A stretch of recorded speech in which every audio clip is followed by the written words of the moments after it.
I want to make it clear for our audience. The episode today is the kind of the awkward discussions we humans don't enjoy talking about suicidal thoughts, especially men who are the population with the highest suicidal rate. The most awkward thing is that if we don't talk about it, it becomes worse for people struggling in silence with depression and shame. Today, my guest is Chris Haill, the CEO of MindForce. A couple of years ago, in fact, he was one of the most reputable founders of business companies, developing new business in media, online and digital, publishing, and he had a depth of knowledge about all senior management roles and positions. Today, he's the founder of MindForce, and MindForce is a business platform dedicated to helping people of all nationalities, religions, and economical backgrounds to address mental illness. MindForce DXB offers help, support, and advice, not just to recover, but to get people's lives back on track. MindForce is a company that is founded in the UAE. And I just have like this big thought about remembering clearly the day Chris and I met in February 2020. Some days before, a life-changing event had occurred to Chris, and it was also an important moment for me to reflect on this brief conversation that we had, that had, in fact, a long-lasting impact on me. Chris, welcome to the Learn with Benson podcast, and I would love to start with why this experience is so personal, and if you can share a little bit about what happened back then in 2020. Of course, and good morning, Ivan. It's great to talk again. I mean, it was a long time before we actually caught up again since we were at that safe space event, and I was very nervous because it was probably the first time I'd actually met a group of people and sort of actually felt as though I felt safe. And that's what the safe space was for. And Danny, who we both know, was doing a fantastic, and still is doing a fantastic job. I in terms of what you said about MindForce, it's really that hit the nail on the head. But going back to who I was then, I was literally a month down the line since I literally tried to I tried to commit suicide. I was lucky enough to be saved by Dubai police, who became an incredibly important part of my life and are making such a change and improvement to the way that they understand people that are suffering from mental illness, thoughts of suicide, because, you know, it's an incredibly personal situation, and it's an incredibly lonely situation, and to have the thought and to have people to understand you is incredibly it's just amazing, because it makes you feel wanted again. But going back to when that happened, it really started with a build-up of 40 years of mental illness and really that I couldn't cope. It started as a teenager through a lot of should we say, family stress and build up with my father and myself as being the eldest son. A lot of self-doubt in as a person. The fact that I'm a very confident guy was really quite weird, because I also had that self-doubt on within my confident sort of persona. And over the years, certain points and times in my life triggered my mental illness, depression, and thoughts of suicide, which sort of built up over the 80s and 90s and 2000s. You know, the fact of the matter back then is that there was a terrible stigma around mental illness, because even as children, we would call people mental. You know, if somebody was different, that was something that you actually, it was almost like bullying. And you know, that also has an effect, as we can discuss later, or things that I am discussing, is, you know, the fact that bullying is an incredible integral part in not just in schools, but in the workplace and in people's personal lives, of triggering these thoughts. And so I really was in a bad way for many, many years. I hid it well, because I still had work to do. My background is obviously working in media and publishing, and I've run businesses and I've ruined businesses. I've worked for big publishing companies, and I've not been able to focus, to actually do the job, because I just had so much self-doubt and so many issues that I was feeling. And the problem was, at the end of the day, that culminated in the fact that I came to Dubai in 2013, and I was really escaping the ways that I was hiding my illness and how I was feeling. And I was hiding it through addictions. And I won't go into any more details than that, but it was a few. And you almost become an actor. And people don't see what's on the outside, what's on the inside. They only see what you want them to see on the outside. And you know, you lie to people, not because you're a liar, because you don't want to involve them.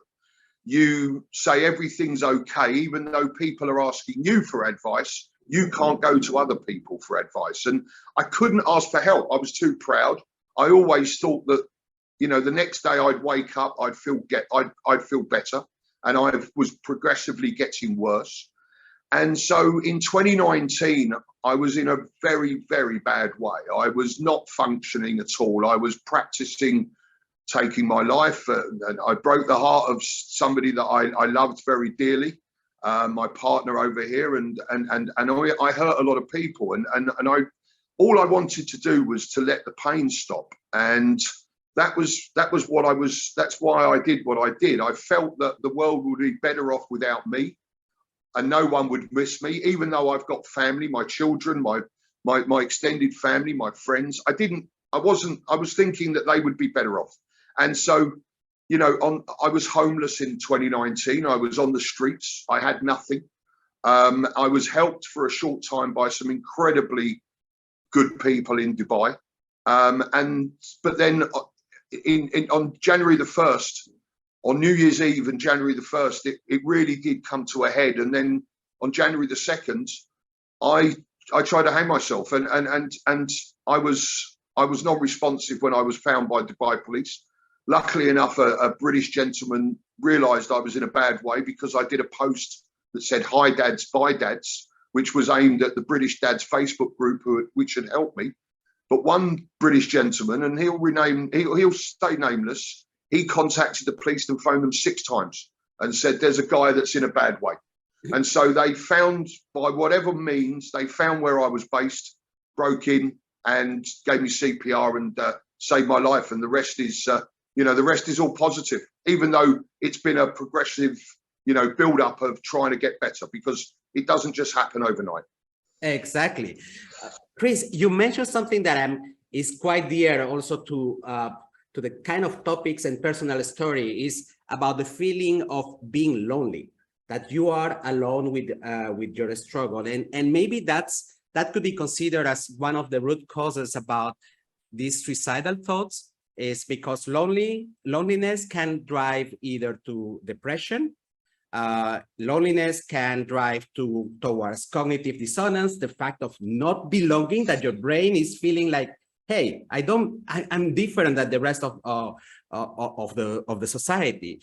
And loneliness can also drive us to think that there is no one that can help us, because maybe we are surrounded by people that are not the right ones, people who really genuinely will not care about us.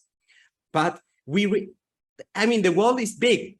You mentioned, for instance, the fact that a person helped you during your experience, that Dubai police, and we have to highlight in parentheses that back then, talking about suicide was not the most common thing that you could hear in the UAE, right?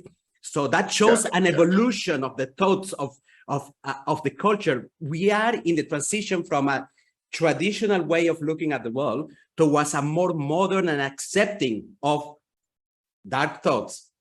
What do you think? Well, you're right, Ivan, because ultimately, over the years in the UK, there was never the options to ask for help, except you automatically thought that if you walked into a hospital, you'd be committed to a hospital.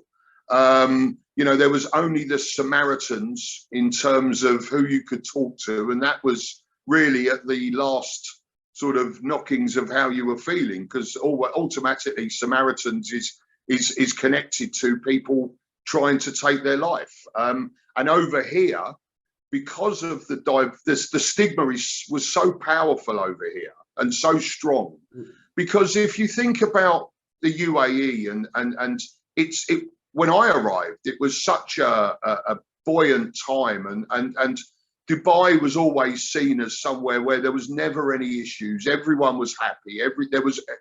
Everyone could make, it was almost like the streets were paved with gold and all of this sort of thing. And, it was somewhere magical that you could move to. And, it's just like anywhere else, to be absolutely frank with you. This is our home. It's we're not tourists. We're not popping here for a couple of weeks of sun and going home again. We had to make this as our home. And you mentioned about the stigma, and it was about the fact that, it is difficult to understand something you can't see. And mental illness is something you can't see. And it's not like, it's not as though you're walking around with a broken bone or a busted nose or a black eye or whatever. You're walking around with thoughts in your head, or little devils and angels on your shoulders that are constantly controlling how you feel. And you talk about the loneliness side. I've never been lonely as somebody who was able to get to know people and sort of be on my own. I was on my own when I closed the door. When I closed the door of my flat back in the UK after my divorce, which again was down to the way that I behaved and acted and couldn't cope. When I shut myself alone, that's when I was alone. I actually people kept me really from doing what I did earlier. Even though, I had tried it before, but it does actually affect people, because one thing I found afterwards, and we can talk about this, is the fact that, and we're going to talk about the fact that it's really aimed at, men are a very high percentage. In fact, probably 80 to 90% of suicide and that is men rather than women. Is that, it's very difficult to make, some people find it very difficult to make friends. Communication is an incredible tool to actually make friends, but at the same time, communication is also very difficult for people to reach out and ask for help and, just understand. And we're very proud people. The diversity over here in Dubai and the UAE is so rich that you're dealing with different religions, different communities, different languages, how people run their lives. People actually, some people's lives are completely different to us in the West or the East or in the subcontinent or Australia. So, we have to actually be very empathetic. And that's why, as I mentioned to you about Dubai police, and the fact that the government are getting more understanding that it isn't just the fact that, we can just say, you'll get better. There's a whole, the structure of recovery is so detailed. It's not just go to a hospital and take a tablet and you'll be okay. That's clear. So getting back to the root cause of suicidal thoughts. So we have mentioned depression. We have mentioned probably loneliness, which is maybe before the depression, cognitive dissonance, not belonging. We humans want to have belong to a tribe that is similar to us. And when we don't have, despite the fact that we can be like public figures, like you back then, you were like a public figure, you had a lot of interactions with people, but if the encounters were not making a bond of feeling like you have similarities in terms of values, then of course it doesn't count. It's just numbers without real quality of interaction. So what would you say are the most common root causes of suicidal thoughts? And my second question would be, is it the same for a 40+ years old person versus when we are discussing about suicidal thoughts in teens? Is it the same root cause? Well, I mean, you know, how people deal with the whole build-up of this illness, which can lead to the suicidal thoughts, anything can trigger it. You know, I can give you examples of people who have approached me because they are feeling suicidal due to the fact that they are not working or they have financial issues. I can point out to you about people that are feeling suicidal because they have body issues.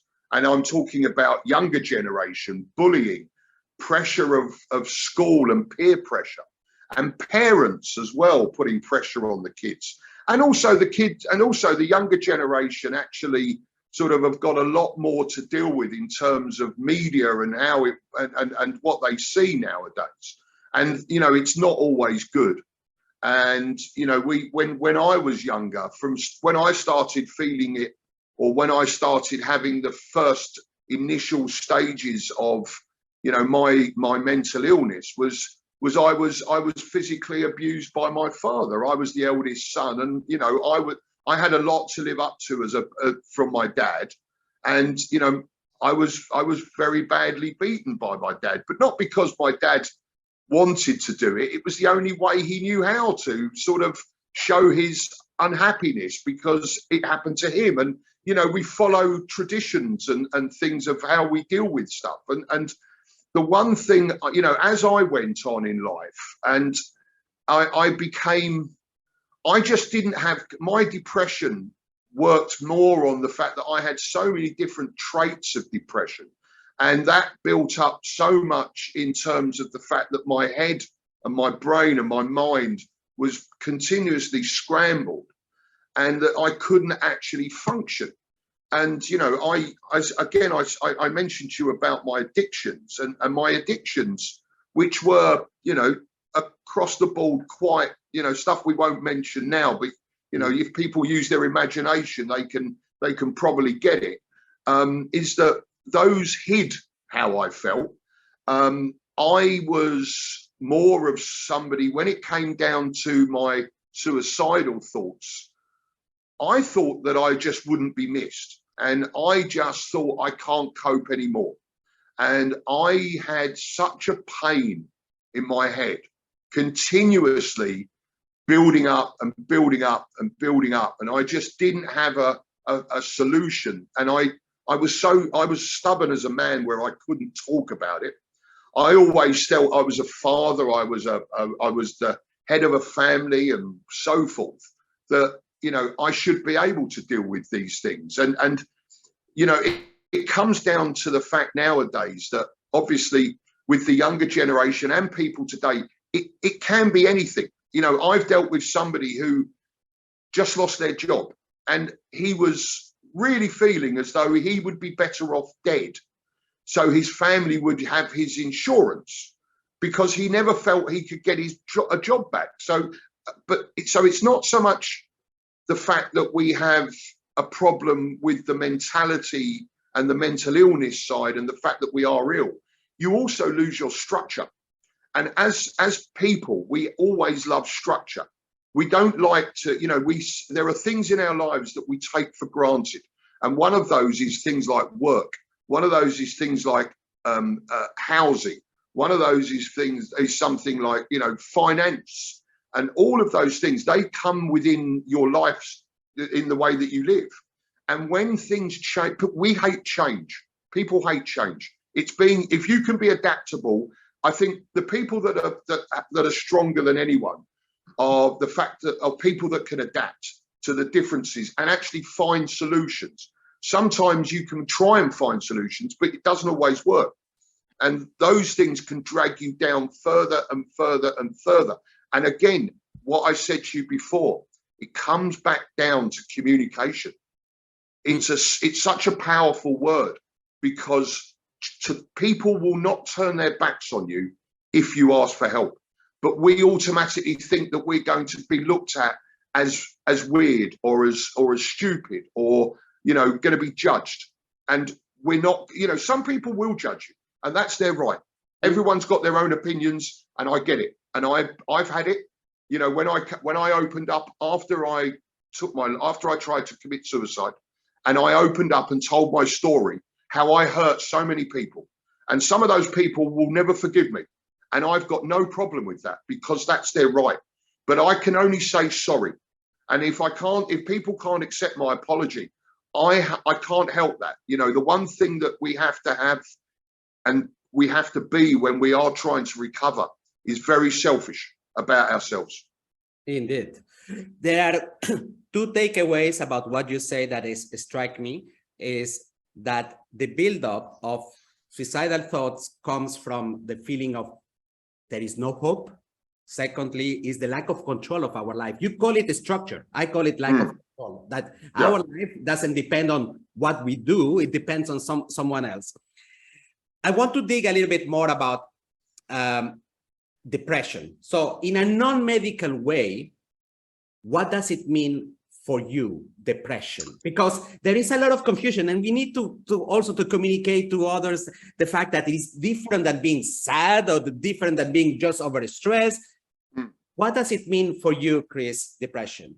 That's a very good point, because there are one thing or 20 things can trigger depression, and it's a build-up over a couple of months of things changing in your life, or negative situations taking control or affecting your well-being, your structure, the way that you work, the way you live.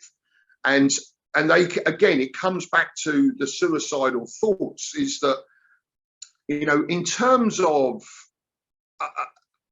it can be anything that can trigger it, and everybody's different.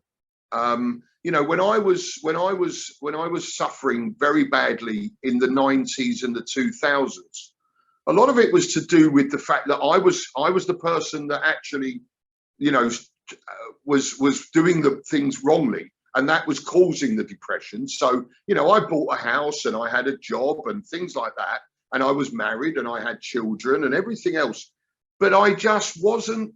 Mine all started when I just wasn't in control, or felt comfortable, or felt confident, and I felt useless. I always doubted what I was doing, and mine was a build-up of situations, and it culminated in me having 10, 15 traits of depression, and that included things like weight loss, aggression, hated doing things that I used to love to do, not wanting to communicate, not wanting to be part of the social gatherings, hiding from people because I felt rubbish, not being able to, just not being able to function. Now, that was my situation with depression. The fact of the matter is that we have things like stress and anxiety, and I use the fact that being depressed is different to having depression. I get depressed when my football team lose, but I don't have depression when my football team lose. Depression is inside your head, and being depressed is almost sad, as you used the term before. But also we have to understand that the levels of how we feel increase and get worse as time goes on if we don't deal with them. And so, we have to understand what things like anxiety and stress levels are. Now, everyone has mental health. Everyone has it, whether it's good or bad. We all suffer from some form of anxiety and stress in our lifetimes. And if we can overcome them they're almost short-term situations, I see them as. Now, I might be wrong, but I'm using my example and my sort of life as an example, is that when I was stressed due to things like exams, and I was stressed due to things like getting married or paying the bills or whatever. And anxiety was all about sort of maybe if I had a presentation the next morning or that sort of thing.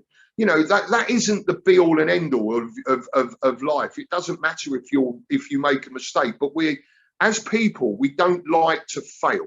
Failure is very difficult to deal with. And with depression, it started, mine started where I just felt as though I couldn't cope. The depression is very selfish, or is very self-orientated. Anxiety and stress is due to things that could happen outside of your life. Depression is very much about you, and stress and anxiety is very much about you and how it can affect others. And I think there's a difference. And I think depression is not understood as much as it should be. And we actually use the wrong terms for certain situations. And I'll give you an example of, and also we don't do things the right way. If I go to about how you get better, because things like stress and anxiety could be about losing your job and having just not feeling great. Now they are about losing structure and, as you said, control and whatever. And those things can be talked about. They're not medical issues. They're life issues in the workplace or whatever. And if you talk about those things with people that actually can help you understand those things, you don't need to be, you don't need medication. You don't need to go to hospital. I mean, we are very quick to throw medication and go and see a doctor to people when you don't need to. And we do things a little bit backwards in this region because we should have, we don't have a GP or the National Health Service where you can talk to a counsellor. We don't have those scenarios here. We just say, go to hospital, go to a medical practice, and they give you a tablet and they say, you'll get better. Well, no, you won't, because the one thing we have to do is we have to understand why we're feeling the way we are. And we have to understand what, the traits or what's triggered it. And I feel that what we need to do, and this is what MindForce is trying to do with the other companies that are in our community, because we're not doctors. Myself, my business partner, Simon Walker, we're not doctors. We can't cure you. What we can do is we can find the solution and the right person that can help you, whether that be a consultant, whether that be a life coach, whether that be somebody in the holistic sector, or whether the fact that you do need to go to hospital. But what you need to do with these people, and I'll come back to the fact that you have to be selfish, is that you have to trust that person implicitly, because if you don't trust them, you won't open up and communicate the way you should. You'll tell them just what they want to hear. And that comes back to also, us talking about depression, suicidal thoughts and everything else, because we don't trust the people around us that can to help us.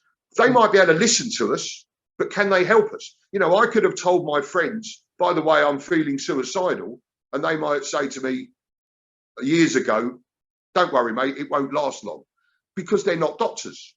Now, we have to find the right people. And that's why with MindForce, my business, and Simon, who understands things like addiction, and I understand the other side of the coin. And we've both experienced loss of family through suicide and things like that. And we have community, we have businesses within our community. And we're almost, and as I said, we're like, we're basically people that will facilitate others and help and find the right people for people, because it's all about matching someone's needs with what you can provide. It's all about that. And if you can match two people together, it can actually make such a difference to that person. I mean, I'll finish off with one on this question with one example. I had a guy who I dealt with who had everything. He'd lived here for years. His wife was fantastic. He had kids at university. He had a house. He was earning so much money all through his life. And one day he got a bit stressed about a presentation, and he really had a panic attack, only about a presentation. And straight away, he was thrown to hospital, and he was on tablets for literally 10 years. And he didn't need to be on medication. But over here, we did that. That was the function or the way that we saw things being done. And I spoke to him and I said to him, you know, how have you dealt with what you're dealing with? Because he came to see me and he said, look, I just need some help. I know what's wrong. I'm not working. I know that's the problem, but everyone tells me I'm ill. And we sat down and we talked about it. And he said, you know, I've been through 7, 10, 15 psychologists and doctors, and they didn't get me because it was all, some people look at things like that as a job. We have to look at psychologists and people in the medical profession. They need to look at it as the fact that they are helping people and ultimately could save a life. I'm not saying that everyone does that, just looks at that as a job, but some people do. And it's all down to, and he just didn't get them. He didn't get on with them. He didn't trust the fact that what they were saying was correct. And, you know, once we found him the right person, he only wanted to get his structure back and be that working guy again. So there are so many different ways of dealing with this. Chris, if you allow me, I want to throw some nerd moment. So, okay. It is about how our brain processes the vision of the outside world. So the fact is that our brain is basically communicating with, I don't know, electrical signals and some chemicals that produce emotions, the feelings that we have, and certain behaviors like sweating because we are a little bit nervous, right? So our brain is controlling most of our body. So, and I like when you say that a solution for challenges and struggles with mental illnesses now in general cannot be just medical, or cannot be just the support on the mental support like a psychologist. And the fact is that, yes, when we are under depression, there is many researchers that shows that there is an imbalance of certain chemicals that are produced that regulate our emotions and allow us to see the reality in a better way. It's a little bit like, in my head, I have, because I'm a visual person, I have put like the image of being depressed is almost like being thrown to jail by, in a world where there is injustice, we are thrown to jail for lifetime sentence. And imagine yourself being in that prison, so without any hope. They have removed, in fact, everything that is in the Maslow pyramid of needs. They have removed the fact that you don't belong to the society because they don't care about you. They have removed the fact that there is no way that things can get better, because, and that's the feeling of someone who... Ivan, I will totally agree with you, because when I used to walk away from the people that I was with or with work, when I was really suffering, you know, my head was just completely scrambled. Going into my, sorry, excuse me, shutting the door in my flat was like locking a cage or going into a jail. Because I just thought about, I had 4 walls. I couldn't, everywhere I turned, I hit a wall. Yeah. And it was almost, and you're right about, I'm very visual, because you paint pictures and you paint a picture. It's called, you know, I call it picture power. It's because you know, I work in sales and media, and I train people in building up and painting a picture of what is in your mind. And what was in my mind was literally me on my own in a cell.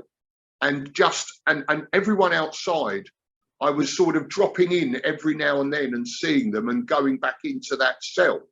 And, you know, the imbalances, you're absolutely right, because, you know, the sweating, the whole sort of scenario with our body and mind connection is due to the situations and the environment we are actually in at that time. So when I was, you know, when I was taking, you know, when I was taking what I was taking to try and function, and I became an actor. I literally became this chameleon, because on the outside, no one saw that there was a problem, because I wouldn't let them, because I couldn't let people down. Even though I was letting them down in the way that I was behaving, I was trying not to let them down in my way by them not seeing me breaking down in tears or whatever, and just completely sort of collapsing as a complete mess. And it got to us, I think that when I moved to Dubai, I became clean of what I used to use to hide what I was suffering from in the UK. And so I had to deal with it in a different way. And that's where I think I realized how ill I was, because the build up and the sort of roll on of me becoming so bad through, I lost a business in 2015 and 16. I hurt people, I couldn't function, as I said, I couldn't communicate. I was lying about how I was because I didn't want to hurt people or involve them. And, the fact of the matter is I didn't have that, if you like, comfort blanket, which was the stuff that I took and the stuff that I did in the UK. I had to deal with it as a normal human being who wasn't normal. And I didn't know how to. And over here, back in the day, and it's changed so much that, and we'll get to it, but COVID's had a massive input in terms of people's mental health and how you deal with stuff. Is that before COVID, I went through all of this, is that I just felt useless. I just felt absolutely and utterly useless. And I always just felt, well, no one's going to miss me, because over here, and it's very interesting over here, is that you can get lost in a system over here. For a month in September, I was on the streets. I was living rough. I had nothing. And it was all my fault. I can't blame anyone else, because I was the person that had the illness. I chose not to say anything because I couldn't express myself, or I didn't want to involve other people. So it was my fault, effectively. And, but at the same time, I was ill. And I just felt that, when I sat there in the room on January the 2nd, when I did what I did, I was in complete control. I was sober. I put a pillow down because I've got a bad back. So I wanted to be comfortable when I took my life. I had everything under control, because I just felt, well, no one's going to miss me. Because, when you are lost in the system over here, and, myself, and again, it comes back to what people are doing. And I know individuals that are just proper normal people, plus myself, Simon, and others, and whoever. We have helped other people that have been lost in the system. And, we can talk about how people in the workplace are helping people that work in business to deal with mental issues. But there are so many people that have nothing. I mean, literally have nothing and no one can help them. And that's what we're doing at MindForce, is that, we're making sure that you don't have to have money or insurance to have your life saved. A life is worth a lot more than insurance.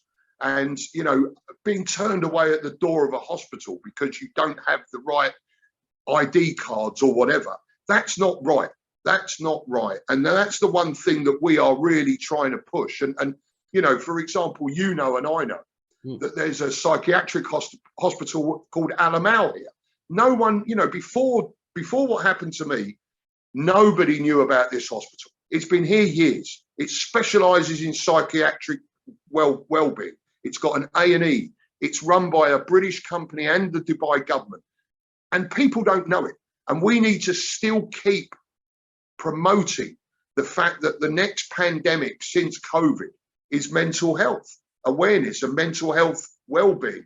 So, I'm very passionate about it, because I don't want, and I know that you don't, and I know that everyone never wants anyone to get to where I actually got to, which was basically non-responsive, and my life was over. And that's not right. People are too important. Doesn't matter who they are, doesn't matter what they've got or what they can't do. A life is worth more than anything you can imagine. And that's what I love about MindForce, Chris. In fact, that when we are into the moment of struggles, we need to have like the first line support, the person who will help us to direct and match us maybe also help us to see a little bit like a possibility, an option, because when we are back to, I don't know, depression, we don't see options. In fact, we see that there is no solution. We feel dehumanized because we are stripped out of what makes us human. Yeah, I mean, Ivan, it comes back to the three words that I said before: trust, communication, and understanding. Because you see, myself, Simon, and the people that work with us, Edmund, whoever they are at MindForce, and also the people that we have within the community that we are all building to really help others. But the thing with MindForce is the three of us have been there. We've actually been there. Simon's been there with addiction and he lost his father. Edmund understands the thing about how it affects children, you know, and young adolescents. I have understood the fact that I was basically dead, you know, and I was at that level, and I lost my father to addiction. But we can, and it comes back to when somebody picks up the phone or messages me or any of us and says, I need help. And whether that be, you know, me being sent videos of somebody self-harming them and cutting themselves to bits. And I'm using these examples as almost like so people can visualize what it must be like to actually cut yourself. And the fact is you're not trying to hurt yourself. You're actually crying out for help. And that is, and you know, when I said hi dads, bye dads, that was a cry for help, because no one wants to die. Nobody wants to take their life. People, there's always somebody that can help someone. And, you know, the fact of the matter is that if somebody talks to me, they can talk to me and I can get it where they are and what they're feeling, because I've felt it. You can't just go into a medical practice and walk through the door of a psychologist who's been at university and does a fantastic job, don't get me wrong. But to actually first get them to, for you to say to them, do you know what it's like to actually want to end your life? They're going to, some of them will say no, some of them will say yes, and that's great. But if you say no, us as a facilitator, as a business, we want, and you know, we have other individuals that we work with, is that we want the individual that's going to get help to actually realize that we're putting them in the right place, the safest place, the most openest place, and also the place that they can trust that human being or that psychologist or that doctor or whoever, because we say that they are doing the right job for them. It's not about, you know, it's not about we find a psychologist and we stay there and talk to them and we don't enjoy it. We should have, you know, we are the person buying the help. So we should be the people that make the decision of what's good for us. And again, it comes back to when you recover, and you all know it, and everyone knows, and people should know this, and they need to know it, is you have to be completely selfish, because it is all about you. Because if you don't get better, and I spent the first year of when I did what I did, 2020, I was just dragged along, as not so much dragged along. People were opening up, and then COVID, and you know, Dubai police was really sort of wanting to know more about how they could engage and help people. And I wasn't actually helping myself. So I didn't really help myself for another year. And I realized in 2020 that I hadn't done anything to help me. So I had to become selfish. And if I hurt people by being selfish and saying no to certain things, then that's life. Because if I'm not better, then what's the point of me being here still, you know?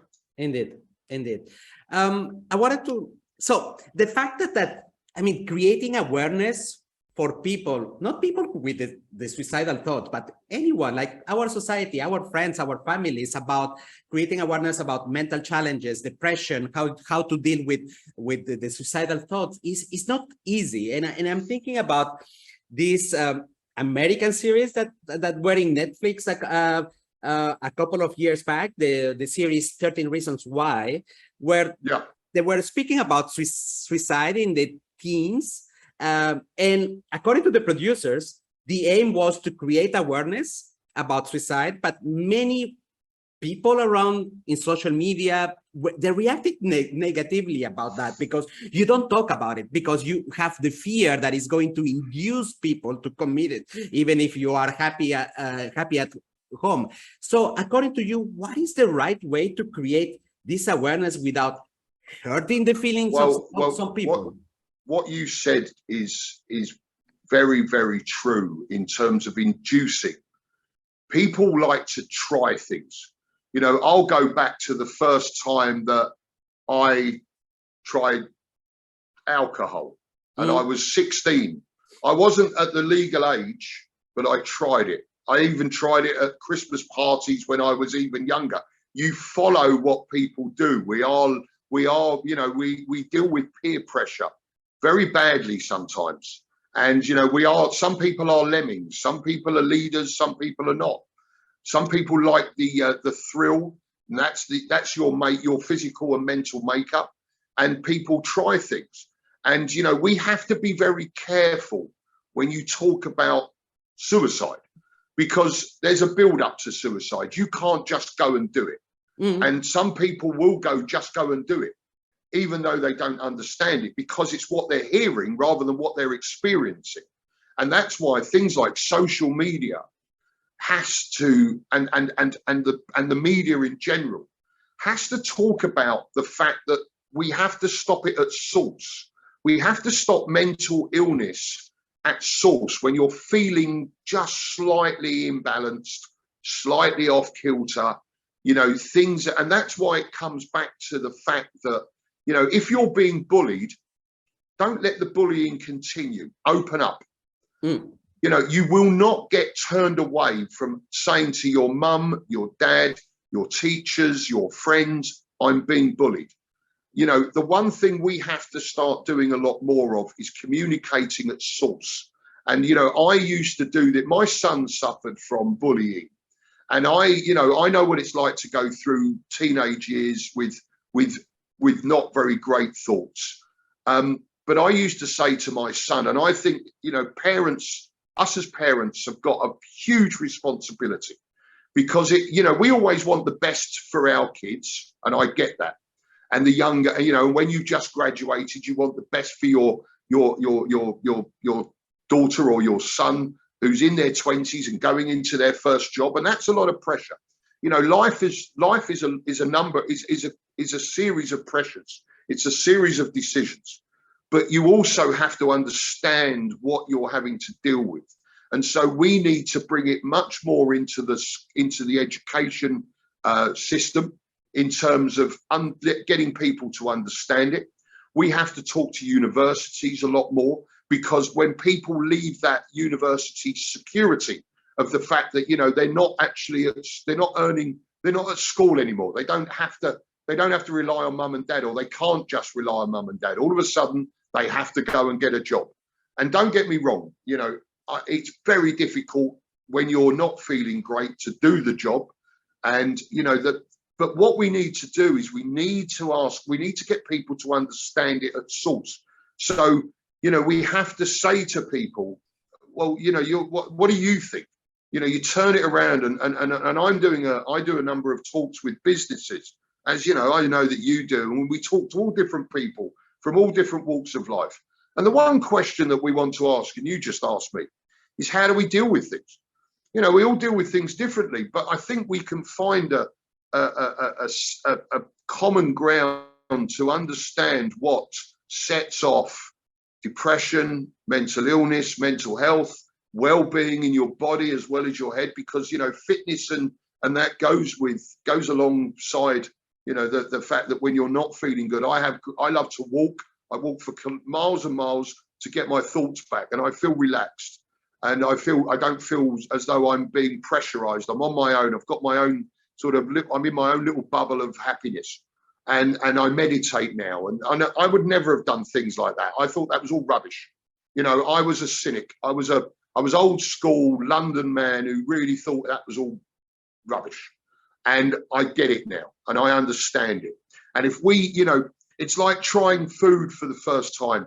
Give it a couple of times and your mouth and your taste buds adapt. If we can help people you know, in the work, in the schooling, in schools and in education, and as they start work, we can actually, I think, get people to deal with things differently as you get older.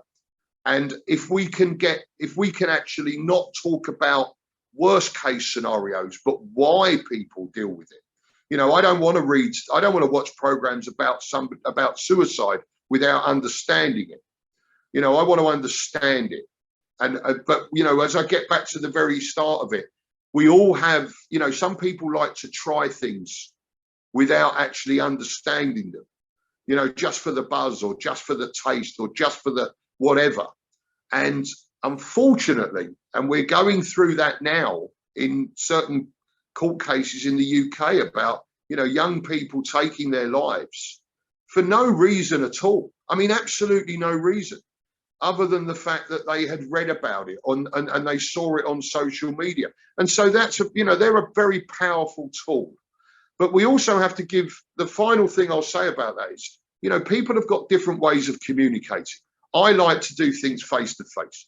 I would hate to talk to somebody that could help me via text message or AI or Facebook or whatever, you know, or I want to actually see that person and see how they're reacting to me.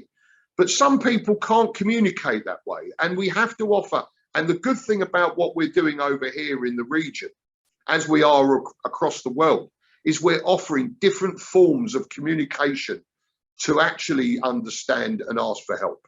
And so, you know, you have companies bringing in excellent EAP systems.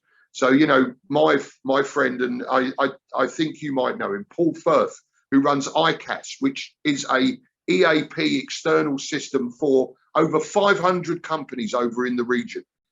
But it gives people an opportunity to either talk face to face, use a phone, have an emergency number. You know, we have to offer those supports. And I know that the DHA, who support MindForce and are working with, and obviously Dubai government and the Dubai police, we're offering more alternatives than 999 or going to a hospital. You know, we want to, and also, and that comes down to the fact that we are so diverse. Language is such a barrier here. Communities are set in their own little ways. Culture is so difficult here to get to understand people's different cultures. You know, religion has a massive role to play in not owning up to or not showing that you're weak or whatever. You know, I went to Rashid Hospital when I was saved, and that I went into the psychiatric ward. And you know, I don't mind saying this, and this is what I think breaks stigmas down. It's being honest. Is that there were Emiratis, there were North Africans, I was the only European, there were people from the subcontinent, there were all these different people that were suffering. And that is what is happening right now as me and you talk. So we have to offer different alternatives, different language options, just tell people, but it's all about getting the word out. And it's all about people next to you, people in your family, in the workplace, all saying to you, are you okay? But again, it comes all the way back to the fact that people will talk if they trust that they're going to get better. If you think it's a waste of time, you won't do it. And that's what MindForce is doing, is actually saying to those individuals, trust me, I will find you the right person. And as I said, you know, we're not doctors. We can't cure people. But what we can do is we can actually give that person the confidence to actually say, I'll give it a chance. I'll have a go. I'll listen. I'll give them a chance to make me feel better and actually try and maybe understand me. And we're doing that with all different age groups and all different nationalities. And it's a really, you know, I don't want all these plaudits. We don't like all this stuff. You know, we know we've saved lives, and that's great. And you know, the fact of the matter is we'll keep doing it. And we're doing it, you know, and building awareness through events. And I'm going to be launching through our company a different sector of my business called Just Reach Out Events. And we're going to be building up awareness. We want to do as much as we can. And I know companies do, and I know individuals do, to actually make a difference and raise awareness, because, you know, it affects the work, it affects companies' productivity, it affects life. You know, it affects life. Chris, it is what I take out of what you said. It made me think about the how the Nordic countries dealt with the rate of suicides. Like back in the 90s, I mean, you could see Norway, Sweden, Finland, and then Japan in the top countries where there was a very high rate of suicides. Yeah. So, and instead of dealing by discussing about suicide, they went to exactly what you say, to deal, how do we solve the root causes of suicide? How do we solve the bullying? How do we solve the problem that there is all people feeling alone? There is teens who cannot discuss with their parents. And giving the opportunities with many channels to try to heal the society from the origin, not from the pain. The pain is suicide. So you don't talk about suicide. You don't overload these dark thoughts around the society. You talk about what can cause it. I'll give you an example of myself and my son. And once a month, when I was divorced, and I was seeing my son every other weekend, and we would sit down for an hour, and I would give him an open forum. And I used to say to him, use whatever language you want, call mum and dad whatever you like, speak about whatever you want. You're not going to be judged. Whatever's bothering you, whatever's causing you to feel rubbish, whatever's causing you to not do this or do that, whatever's really affecting you getting up for school, just tell me and we'll work out a solution. But we'll work out a solution for you. And you're the one that has to want to do it. Because I can always, you know, you and I can talk to anybody and we can advise them. But it's up to that individual to want to do it. If they don't want to do it, you can't put a gun to their head and frog march them to wherever. My father died of alcohol. He was an alcoholic. And I offered my dad the solution of Alcoholics Anonymous. And my dad didn't want it. And my dad made those decisions and his choices. And I'll never judge him. I'll be sad about it and annoyed about it, but I can't judge him over it because it was his choice. You know, we should, but the good thing I think with, you know, everyone that contacts us at MindForce and contacts individuals and contacts medical practices and hospitals, they're all contacting them as a cry for help. And so if you can actually give them the right support, the right, if you like, direction, the right ways of actually getting better, people will do it. If you don't, and you just tell them, just do, if you're telling somebody to do something, they automatically won't always do it. If you say to them, let's work together to do it, let's understand it. And this is where it comes back to things like mental illness and mental health and understanding well-being in the workplace. Staff have to trust the management and the leaders and the HR and everything else. They don't want Big Brother looking at them. They don't want to be judged for feeling a little bit off kilter, a little bit out of it, and the fact that their results are maybe being affected by how they're feeling. You know, they don't want, some people don't talk in the workplace because they feel that all of a sudden they're going to be, HR or whoever is going to be told that Billy's going to see the doctor. Now, when he has his next appraisal, sorry, my friend, you can't take the pressure, you're out of a job. That's not going to happen. And we need to make that clear to people. You know, I'm going to be talking to a company next week. And one of the main points is actually telling the staff and explaining to the staff that everything that is there to help them. And it is confidential. But, you know, we automatically put up the barriers, and we automatically, unless you see something work, you don't trust it. It's like flying. I wouldn't get in a plane before the Wright brothers showed me that a plane can fly. Yeah. Everyone, you know, jumping off a cliff, flapping your arms don't work.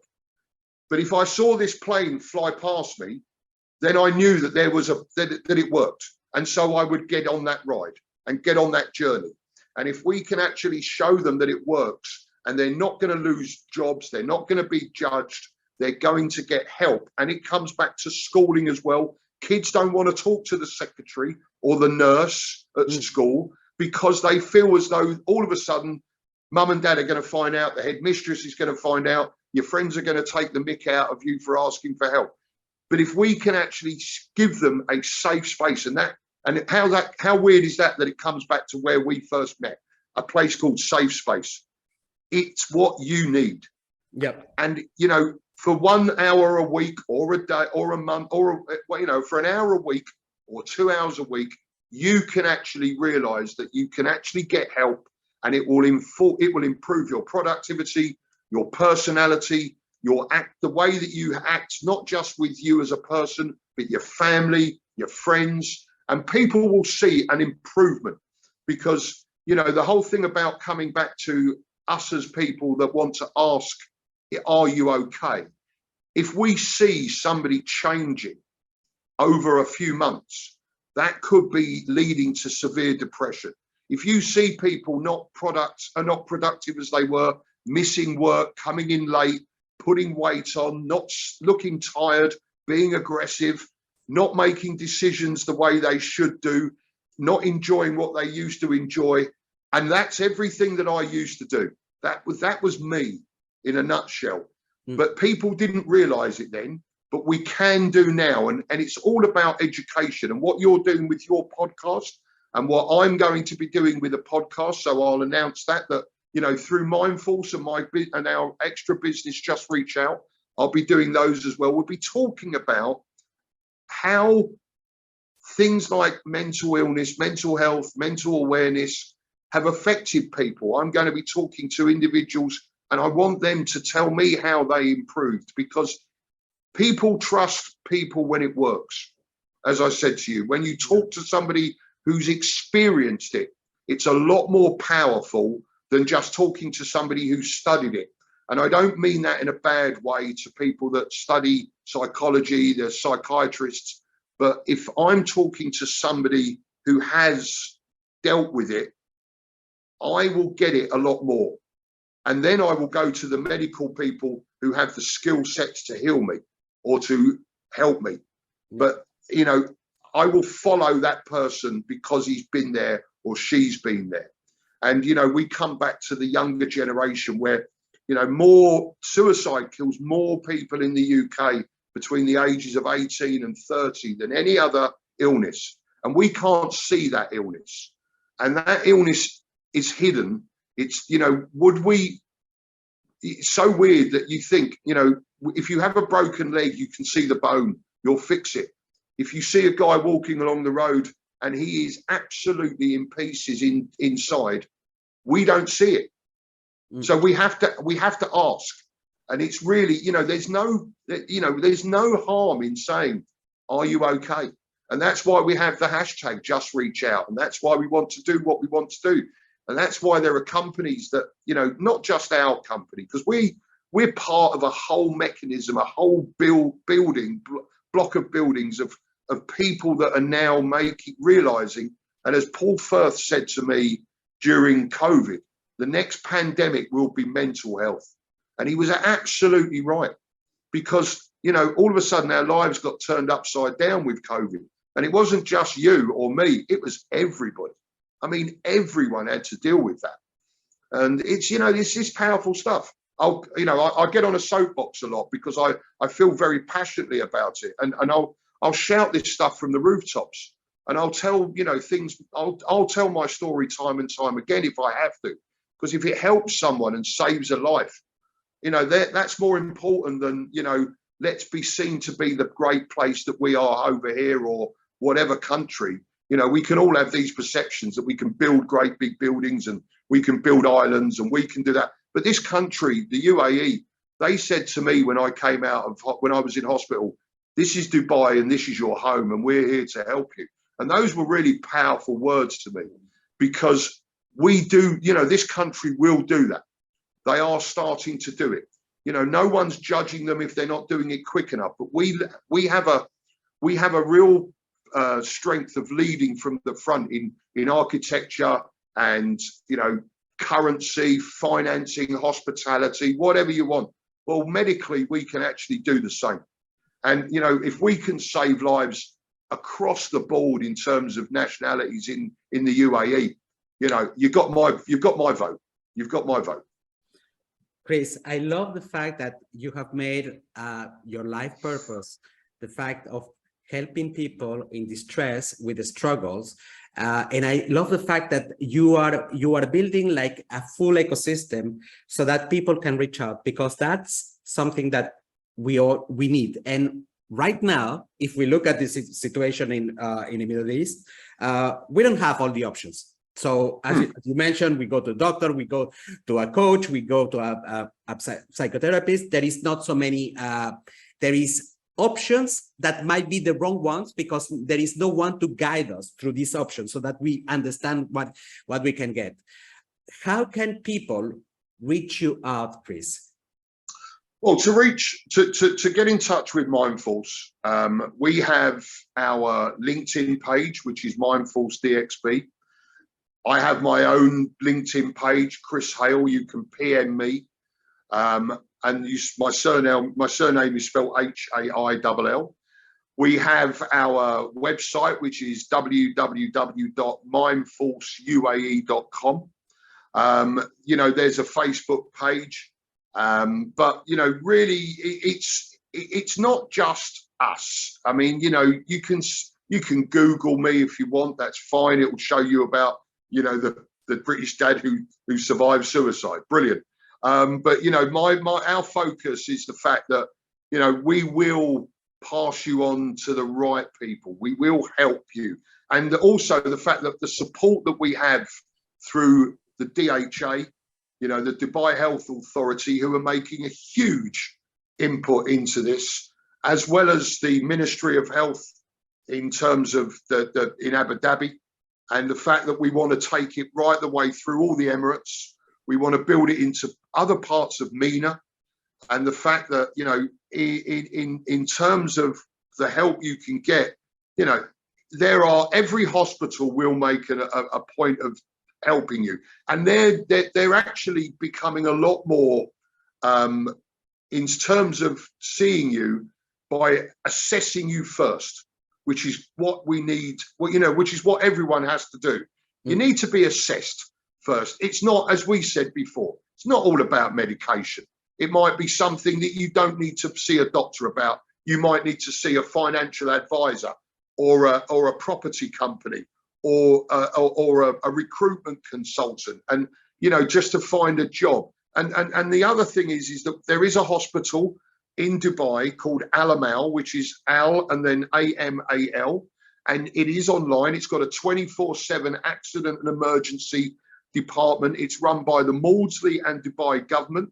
The Maudsley is a national health company in the UK, and they have an accident and emergency with nurses to be assessed, and you can actually stay in there, and you don't have to have insurance. You can go there if you're not working, as long as you have some identification. It's not a problem. And this specializes in actually recognizing what's wrong with you and helping you.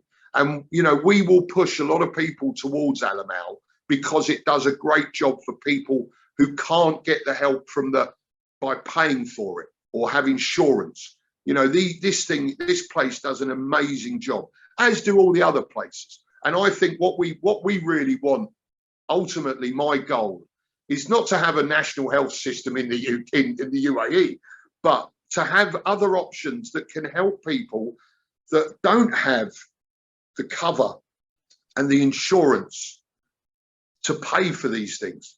Because, you know, I go back to being on my soapbox all the time, where the fact of the matter is, how much is a life worth? Why would I can't believe that we would ever turn people away from a hospital, and I'm sure we wouldn't. But I know that it's happened, and I'm not saying where or when, but I know it's happened. And why would you turn somebody away and effectively say, I can't save your life? Because if you're looking at worst case scenario, that's what you're doing. And, you know, we can stop it at source through a lot of ways. You know, there are so many leadership individuals here working with companies. You know, we've got so many options. And, you know, we want to follow the government and their lead over here. And Sheikh Mohammed and whoever has the opportunity to really promote this. And we at MindForce with my partner, Simon, as I mentioned again, you know, we work with the government in terms of giving them advice on what to do, because I call things in black and white. I'm not a diplomat. You know, if you get it, I'll tell you if it's right or wrong. And if it hurts you, I'm sorry, because I'm only trying to do it for the best of those people and ultimately yourself. You know, I'll finish off with the fact that, you know, there was a certain individual that saved my life, and he phoned the police, as I said to you, in 2020. And a year ago, he felt as though he wasn't in a great place. And you know what? He said to me, I always thought that depression and mental health was rubbish. Yeah, I didn't trust it. He said, but ultimately, when I lost my structure, I realized that up there in your mind, it does have issues, and you can be controlled by your decisions, whether they're right or wrong. You know, and I just want everyone. I got a second chance 2 years ago. I'm 2.5 years old, effectively. You know, I'd have lost everyone, and I can't. You know, it is what it is. It is what it is. I mean, you know, we can't hide the fact that this is an illness, and we shouldn't hide the fact, and we shouldn't be embarrassed. You know, and what you've done over the years and other people have done is, let's break that stigma down even more. You know, but it is about the different cultures and nationalities, religious leaders, individuals from all different walks of life over here. The diversity here is huge. So we all have to work together. You're not wrong for feeling a bit wrong. You know, it's okay not to be okay, as they say. Exactly. Chris, thank you very much for sharing your personal story with vulnerability. Thank you especially for transforming this personal experience into something that is impactful for our society, giving people the choice to make something out of the transition from a struggle to solution, making it first in our dear UAE. I am really, really thankful for this conversation, Chris. I hope that we are going to continue working together. I hope so.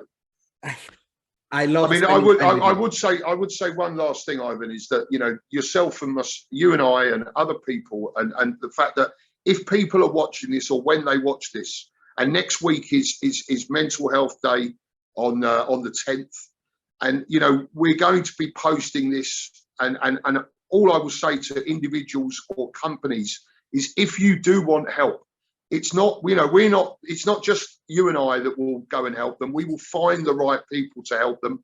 You know, we're open to talking to people, because I think, you know, and I'm doing that next week, is that you talk to people at a personal level, and it will make them really sort of understand that it could be something that they're actually, you know, should we say, rejecting upstairs in their mind, that might be wrong, and they're trying to fight it without having the tools to fight it.